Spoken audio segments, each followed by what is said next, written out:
North Dakota Senator Kevin Cramer joins us now. Senator, thanks for being here.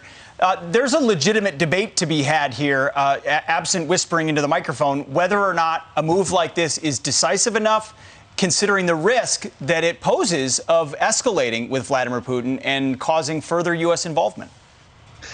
No, Pete, thanks for the opportunity. And there's no question, there is risk. War has risks. Doing nothing has almost no risk. It just has a certainty of innocent people being killed. So, yeah, we're leaders of the free world. We have some responsibility. We have a specific responsibility in Ukraine as it relates to this situation, given the Budapest Memorandum. And this is something that I think a lot of the people in the current discussion aren't understanding, and that is our obligation under a 1994 memorandum. All of that said, though, Pete, one of the challenges here is that President Biden, remember, in that statement you just played, he leapt from providing, lethal weapons to crews and American military. We're not suggesting military men and women engage. We're talking about the right to defend yourself with weapons that are at least commensurate with the attack that's coming on them. Senator, what am I supposed to take from the idea that the president has managed to create this cohesive NATO coalition that's together on everything, and yet this idea of the MiG transfer seems to have been sunk by, I don't know, a random EU diplomat, or Poland even took the lead. Yeah. It seemed to be that the United States was chasing the initiation on this entire deal every step of the way. So, Will, the United States, unfortunately, has been chasing the entire time. Remember, even Nord Stream 2. Remember, many of us were suggesting or urging the president to preempt this invasion by putting harsh sanctions on before the attack. He kept saying, no, we'll wait, and when they attack, we'll put the sanctions on. When they attack, we'll ban their oil. And at every step of the way, he's been a step behind. Now, you just gave credit to him for the cohesion of the alliance. Listen, the two presidents that deserve the most credit for unifying the West are Vladimir Putin and Volodymyr Zelensky. And the latter, most recently, has been spectacular in unifying people against Vladimir Putin. Senator, I want to move to another topic because the omnibus bill now heads to President Biden's desk ahead of the government shutdown deadline.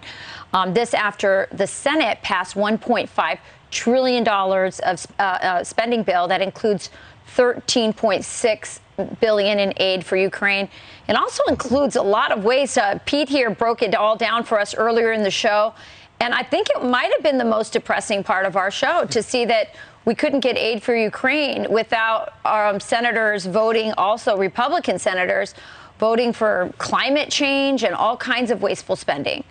Yeah, no, it's a really important point, Rachel, and you've been around Congress long enough to see the deterioration of the process, the appropriate process of committee work, of debate, of appropriations in 12 tranches rather than one giant one. I mean, we're in the 7th month of the fiscal year that we just funded. That means we're less than half a year from the next fiscal year needing to be funded, and they haven't even started that process. So that's the problem is there's a lack of transparency, a lack of due diligence when you have just the leaders of the two political parties and the two chambers negotiating these giant omnibus spending bills, and I feel for my colleagues who voted for it. I voted against it, even though there are a lot of things in it that I like. I just thought on balance that between the process and things in it, I voted no, and that was a tough vote. I don't mind telling you, I don't like to be that person. But we've got to bring fiscal discipline back. And you remember the House, before they sent the bill over, did separate at least the defense side of it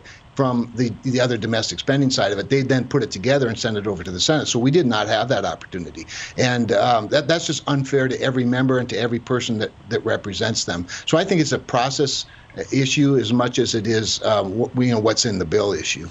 Yeah, not to mention the fact that there's no chance you or your staff would have had an opportunity to read the entirety of what's in it. You got to pass it so you can find out what's in it. I mean, they said it, and that's what they do. One more topic for you, Senator.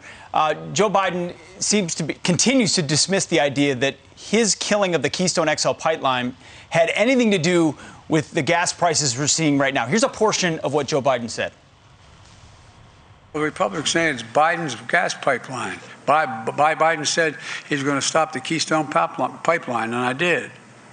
And that's the reason prices went up. Folks, let's get something straight here. the Keystone Pipeline was 2 years away and had been 2% finished. Give me a break. Give me a break. It's hard to listen to. So even he went to war with the fossil fuel industry, and now he's saying it had nothing to do with him.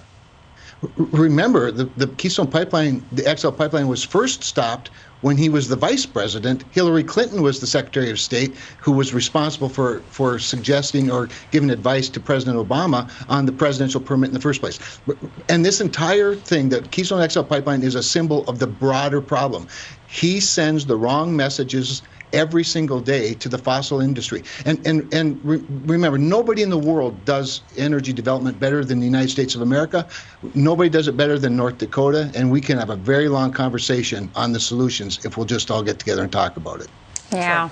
Sort of missing that guy that called it beautiful coal at this point. That's exactly right. All right. Thank you, Senator. So great having you. Thank you, Senator.